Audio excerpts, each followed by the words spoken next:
Some people that say the signs are everywhere. You just have to look for them, right? But they're always right there in front of you. And Cassie thinks she saw a whole bunch of them at her mom's funeral. It was enough to make a skeptic a believer, what happened this past weekend. And I saw it happen in real time with my family around me.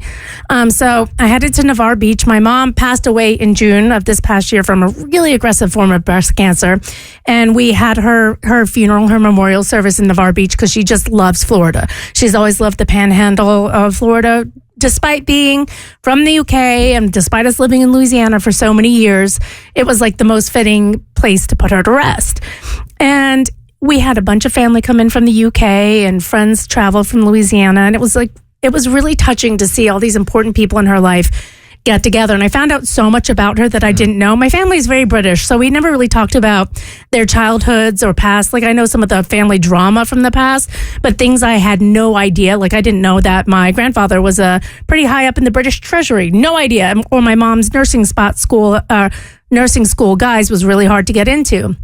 And so I'm listening to all these people tell these stories, and I'm getting a better, well-rounded picture of my mom. And it really is reinforcing what I'm about to say about her, which was that she had such a talent for making memories and making the mundane magical. So there was never an event for her that wasn't worth celebrating or dressing up or cooking a huge dinner for, just to celebrate. And it was really evident to me that in everybody's life, she left an impact through her kindness and really the love that she shared.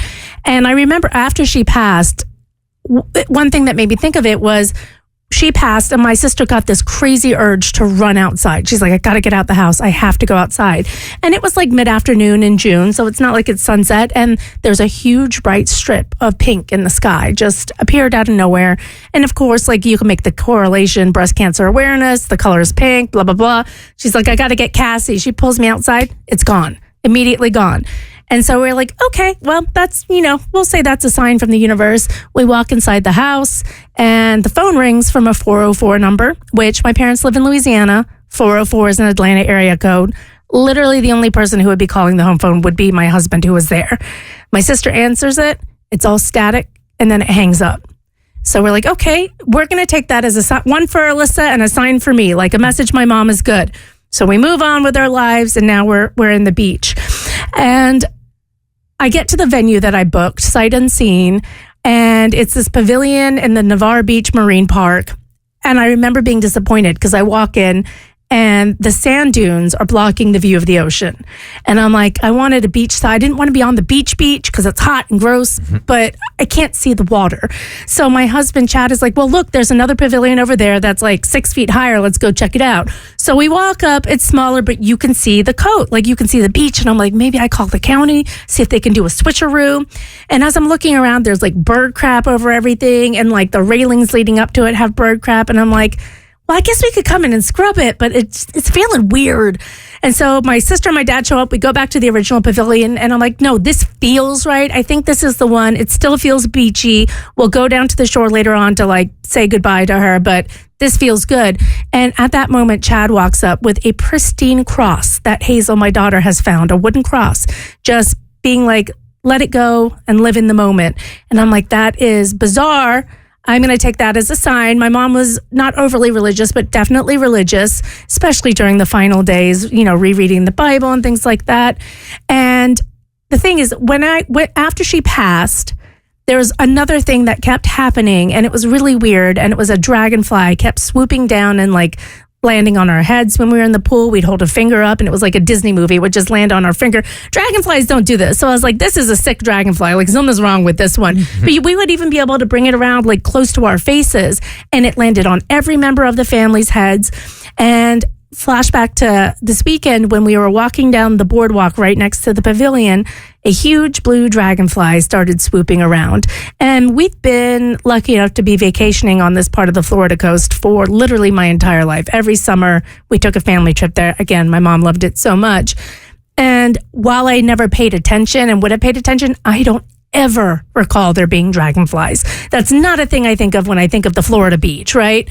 And so I'm like, okay, great. And again, could just be a synchronicity, but I'm going to say, like, she likes the venue. She likes where we're at. This is good.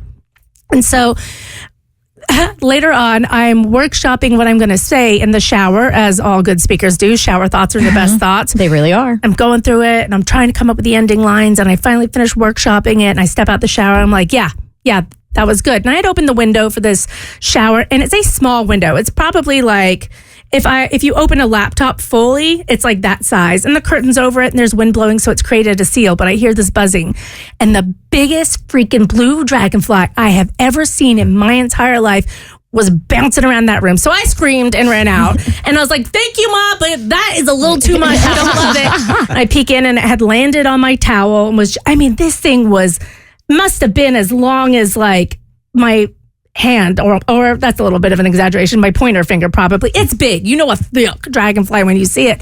And it was just the fact that I had just said the last line out loud when I stepped out of the shower, and here this dragonfly was bombarding me in this tiny bathroom, landing on my towel. So I'm like, no one is going to believe this at all. Like, we've always told the kids that Gigi is a dragonfly. When you see her, you know it's her saying hi.